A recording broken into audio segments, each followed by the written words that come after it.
অতএব আমি এটা আখিরাতের জিনিস, তো কখনোই শেষ হবে না, অপরন্ত জিনিস। তো জান্নাতে যেন যেতে পারি, আপনার সাথে যেন জান্নাতে থাকতে পারি, সেই জন্য। তাহলে তিনি বলেছেন কি, যে আসআলুকা মুরাফাতাকা ফিল জান্নাহ, আমি তোমার সাথে রফিক হতে চাই, কাছাকাছি থাকতে চাই, অবস্থান করতে চাই। তখন রাসূল সাল্লাল্লাহু আলাইহি সাল্লাম কি শিখাইলেন তারে, যে তুমি আমাকে এ ব্যাপারে সহযোগিতা করো। সেটা হলো কি, বিকাশে শুধু যে বেশি বেশি সিজদা করে, বেশি বেশি সিজদা মানে বেশি বেশি নামাজ পড়ে।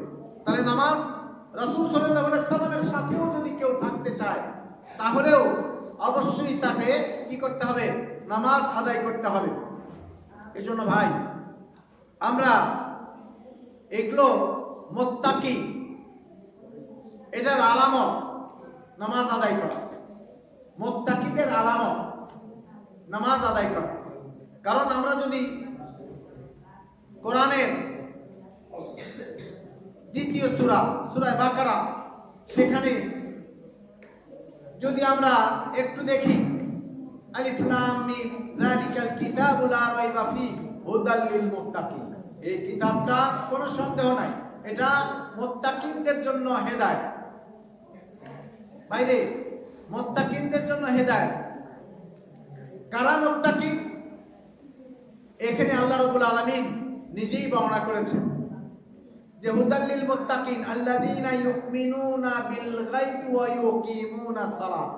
দেখছেন সেখানেও যে মুত্তাকি ওই যে আল্লাহকে না দেখে তিনি বিশ্বাস করবে, আল্লাহর প্রতি বিশ্বাস করবে, আবার নামাজ কায়েম করবে। সুবহানাল্লাহ। তাহলে নামাজ ছাড়া বিকল্প কোনো পথ নেই। এজন্য আমাদেরকে অবশ্যই আমাদেরকে এই নামাজের গুরুত্ব দিতে হবে। তারপরে শুধু তাই নয়, বরং এই যারা ঈমান এনেছেন, ঈমান আনে এই মুমিনদের নামধারী কিছু লোক, এরা কিন্তু মুনাফিক।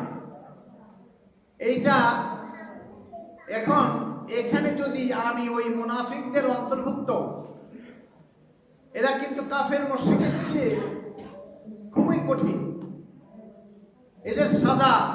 এদেরও সাজা কিন্তু জাহান্নামের চিরস্থায়ী ঠিকানা। আর যদি আপনি এই মুনাফিকের থেকে দূরে থাকতে চান, তাহলে নামাজ আদায় করতে হবে।